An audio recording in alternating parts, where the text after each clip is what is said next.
আসসালামু আলাইকুম। এই যে বিল্ডিংটা দেখতেছেন না, এটা একটা হোস্টেল। এখানে আমাদের অনেক বাংলাদেশি ভাই ব্রাদার কাজ করে, অনেক ক্ষেত্রে 12 ঘন্টাও কাজ করে।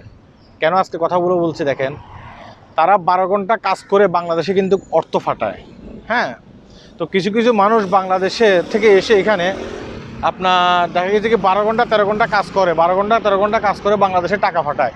আর কিছু কিছু মানুষ আছে তারা এমনিতেই কিন্তু পরিশ্রম ছাড়া বাংলাদেশে টাকা পাঠিয়ে দিতে চায়। বুঝতে পারছেন? মানে কিছু কিছু মানুষ এখানে ধান্দাবাজি করে, ডাইরেক্ট কথা বললে চলে, এখানে ধান্দাবাজি করে। কেন বলতেছি তারা ধান্দাবাজি করে? গতকালকে আমি যে এরিয়ায় থাকি সেই এরিয়ায় একটা ট্রেন স্টেশনের সামনে আমি দাঁড়িয়ে আছি। তো আমি যে ট্রেন স্টেশনের সামনে দাঁড়িয়ে আছি, তো একজন এসে বললো যে ভাই আমি বুকিট বিন্দান যাবো, আমাকে 10টা টাকা দেন। তখন আমি তাকে বললাম যে আপনি যে বুকিট বিন্দান যাবেন 10 টাকার জন্য, আমার কাছে তো নগদ 10 টাকা নেই। হ্যাঁ, আপনি একটা কাজ করেন, আমার কাছে 2টা ট্রেনের কার্ড আছে, আপনি একটা কার্ড নিয়ে যান, এই কার্ডটা নিয়ে আপনি বুকিট বিন্দান চলে যেতে পারবেন। হ্যাঁ, এখানে 12 টাকা ঢুকানো আছে আমার কার্ডের ভিতরে। এখন সে বললো যে ভাই না, আমার নগদ টাকার দরকার, আমার কার্ডের দরকার নেই। কারণ কার্ড থেকে তো সে টাকা বাইর করতে পারবে না, কার্ড থেকে শুধুমাত্র কার্ড পাস করার পরে ট্রেনে করে সে বুকিট বিন্দান যেতে পারবে। এই কারণে সে কী করতেছে, সেই কার্ড নেবে না, মানে তার নগদ টাকার দরকার। তো আমার কাছ থেকে যদি এভাবে 10 টাকা নিতে পারে সেই একজন বাংলাদেশি হিসাবে, আপনার কাছ থেকেও অনেক ক্ষেত্রে দেখা গেছে কি 10 টাকা নিতে পারবে। হয়তোবা সে যদি সারাদিনে 20টা লোকের কাছে যায়, তো 20টা লোকের কাছে গেলে 10টা লোক তাকে 10 টাকা করে দিল না, আর 10টা লোক তাকে 10 টাকা করে দিল, তার কত হইল? 100 টাকা। তার মানে আপনি উঁচু উঁচু বিল্ডিংগুলো দেখতেছেন, এগুলোতে কাজ করে আপনি সারাদিনে ইনকাম করতেছেন হয়তোবা 30 থেকে 40 টাকা বা 50 টাকা, নয়তো 90 টাকা। সে কিন্তু ধান্দাবাজি করে কি করতেছে, সে 100 টাকা ইনকাম করে ফেলতেছে। তো আপনার মতো আর আমার মতো কিছু মানুষ আছে যারা চাক বাংলাদেশি 10 টাকা দিয়ে দিই, এটা মনে করে তাকে 10 টাকা দিচ্ছেন। আর সে কী করতেছে, ধীরে ধীরে ধীরে ধীরে যে কাজ করার কথা, তার বাংলাদেশ থেকে এখানে আসছে যে কাজ করে সে টাকা ইনকাম করবে, সে কাজ সে আর করতেছে না। সেই লোভ পেয়ে যাচ্ছে, না রে আমার তো বাংলাদেশিরা অনেক টাকা দিচ্ছে, পয়সা দিচ্ছে, তাহলে আমি একটা কাজ করি, আমার যে মেন কাজ আছে সে কাজ করার দরকার নেই।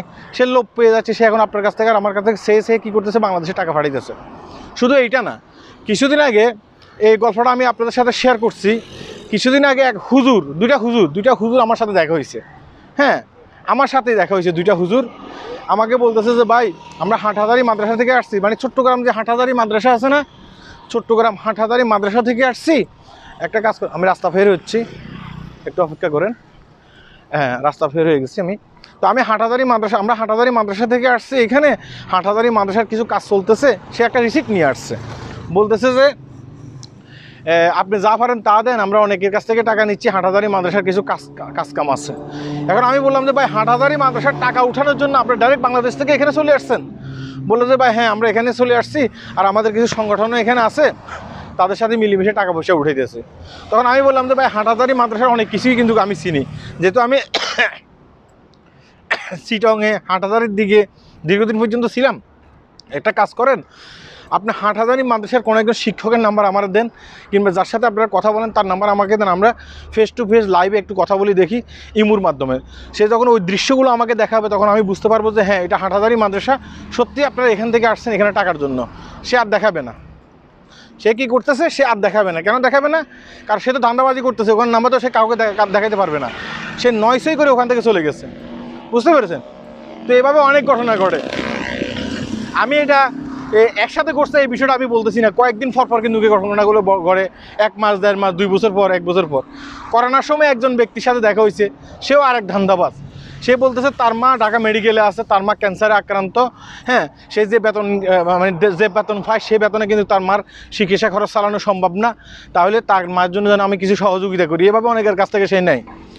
পরবর্তীতে আমি বললাম যে ভাই হ্যাঁ, মানে আমি একটু চালাকি করলাম। আমি বললাম যে ভাই ঠিক আছে, আপনার মা ঢাকা আছে না, ঢাকা মেডিকেলে আছে না? হ্যাঁ।